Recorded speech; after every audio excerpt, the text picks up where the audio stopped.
আমাকে জোর করে করে করতো। আমার ফেসটা তখন আপনি দেখলে হয়তো বুঝবেন। ও আমার মেয়ের সাথে একদিন টিকটক বানাইছিল। ইকরার মা সংবাদ মাধ্যমে এক সাক্ষাৎকারে বলেন যে ওর বউ থাকা সত্ত্বেও আমার মেয়ের সাথে একদিন টিকটক বানিয়েছিল। একদিন টিকটক বানানোর পরে আমার মেয়েকে টিকটকের কথা বলে নিয়ে চলে গেছে। নিয়ে যাওয়ার পরে সে একটা কাবিন করেছে, মানে ভুয়া একটা কাবিন করেছে। আমাকে তো বুঝাইছে আমাকে বিয়ে করছে, আসলে তো বিয়ে করে নাই। তারপরে আমরা নিয়ে চলে এসেছি। যেদিন নিয়ে গিয়েছিল তার পরের দিনে আমি নিয়ে এসেছি।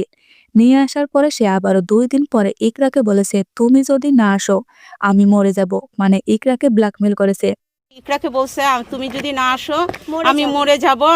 ইকরাকে ব্ল্যাকমেল করছি। ছোট বাচ্চা, ও বুঝে না, ও ভয়ে আবার চলে গেছে। ইকরা তো ছোট বাচ্চা, ও বোঝে না, ও ভয়ে আবারও চলে গেছে। চলে যাওয়ার পরে আমি আবারও 5 দিন পরে তাকে নিয়ে এসেছি।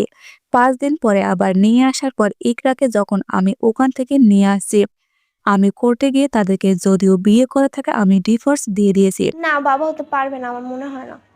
এটা মায়ের দাগ ছিল। কারণ ওর বয়সই তো হয়নি। ওর সার্টিফিকেট আমার কাছে আছে, আপনারা দেখতে চাইলে অবশ্যই আমি দেখাবো। ওর তো এখন বয়সই হয়নি, মাত্র 16 বছর। এবছরে ম্যাট্রিক পরীক্ষা দিয়েছে, এত ছোট বয়সে বিয়ে হয় কিভাবে?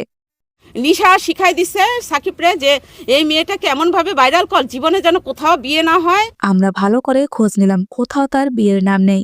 সে নিজে বলছে বিয়ে করেছে। আমরা এসব প্রমাণ নিয়ে পুলিশের কাছে গিয়েছিলাম। এরপর সে আবারও জেলে গেল।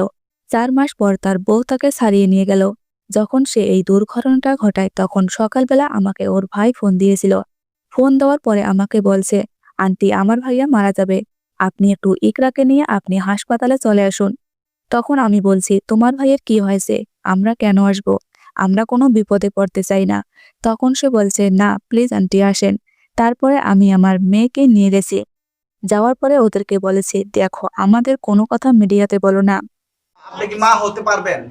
হ্যাঁ, সময় আসলে এটা দেখতে পারবে। আমাদের কোনো ফেস আইনো না, কারণ আমার মেয়ের জন্য কিন্তু এগুলো হয় নাই। ইকরার টিকটক আইডি দিয়ে আমি ওর খেলাধুলার ভিডিও বানাতাম। একদিন জুনিয়র সাকিবকে মেসেজ করেছিলাম, আমার বাচ্চার সাথে টিকটক বানাতে চাই। ও খুশি হয়ে রাজি হয়ে গেল। বাসায় এসে একদিনের জন্য শুটিং করেছিলাম। পরে ইকরার কোচিং এ প্রোগ্রাম ছিল। একটা শাড়ি পরে সে টিকটক করতে রাজি হলো না। সুমাইয়া আক্তার সাথী, নিউজ ডেস্ক, হেলো তবকপুর।